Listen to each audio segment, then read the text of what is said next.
Hello friends, welcome to तैयारी point. आज मैं अपने हिस्ट्री के नोट्स के आप लोगों के सामने शेयर करना चाहती हूँ।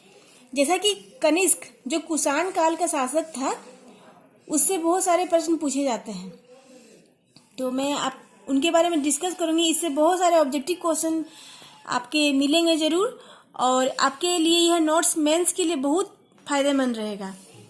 तो कनिष्क कौन थे?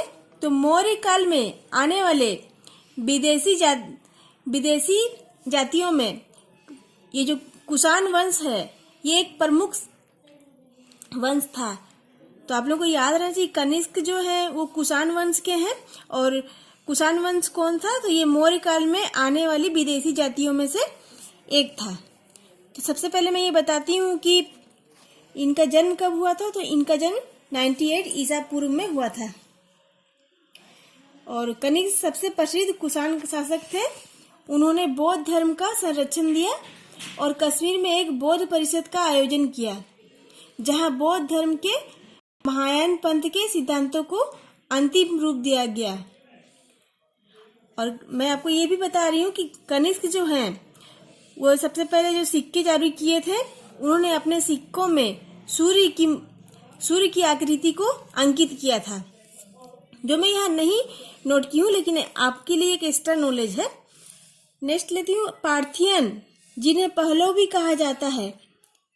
उन्होंने उत्तर पश्चिमी भारत में शकों का स्थान लिया था। मूल रूप से ये ईरान में रहते थे। इनके सबसे प्रसिद्ध शासक गांडोफर्निज के शासन काल में सेंट थॉमस ईसाई धर्म के प्रचारक के लिए भारत आए। तो यहाँ से ये क्वेश्चन हो सकता है कि पार्सियन, जिन्हें पहलव भी कहा जाता है, पार्सियन कौन थे? तो ये पहलव ही हैं, जो उत्तर पश्चिमी भारत में शकों का स्थान लिए थे।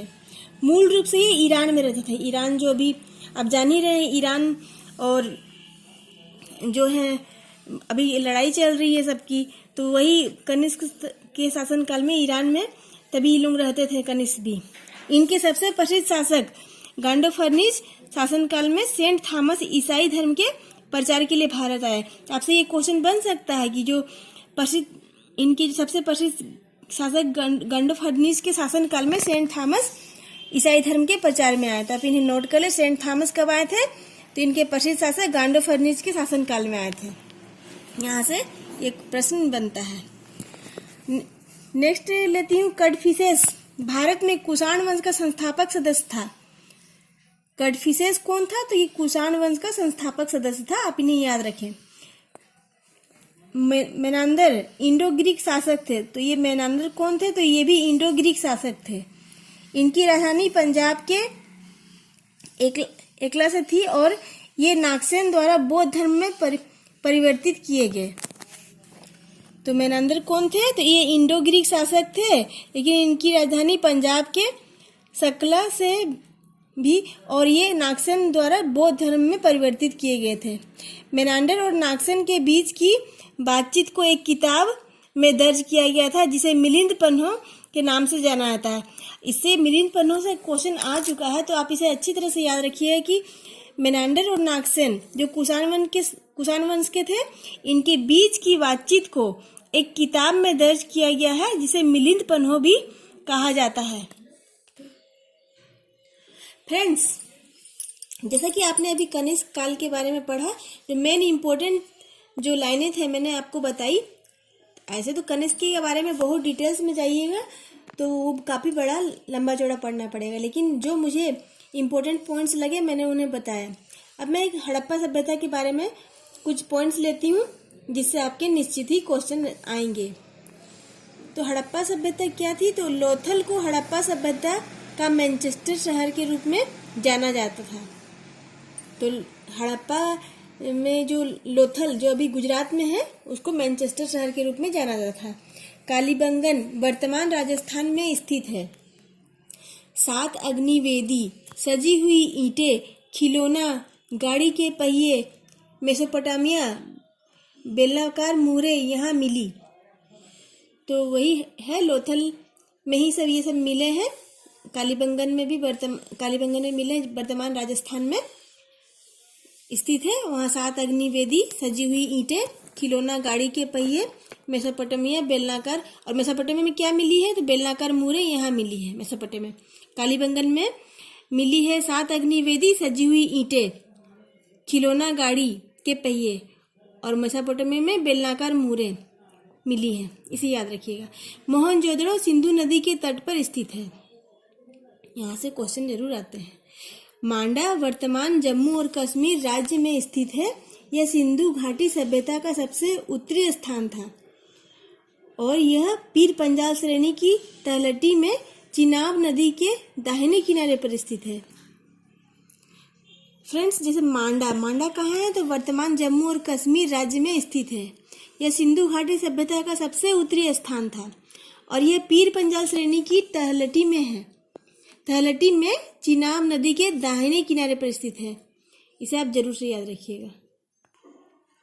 सूत पिटक बौद्ध साहित्य में महात्मा बुद्ध के नैतिक एवं सिद्धांत संबंधी प्रवचन संकलित है। तो सूत पिटक में क्या है? तो बौद्ध साहित्य के महात्मा बुद्ध के नैतिक एवं सिद्धांत संबंधित प्रवचन संकलित हैं। इसमें बुद्ध और उसके अनुयायियों के लिए 10,000 सूत्र हैं। सूत्र यानी शिक्षाएं।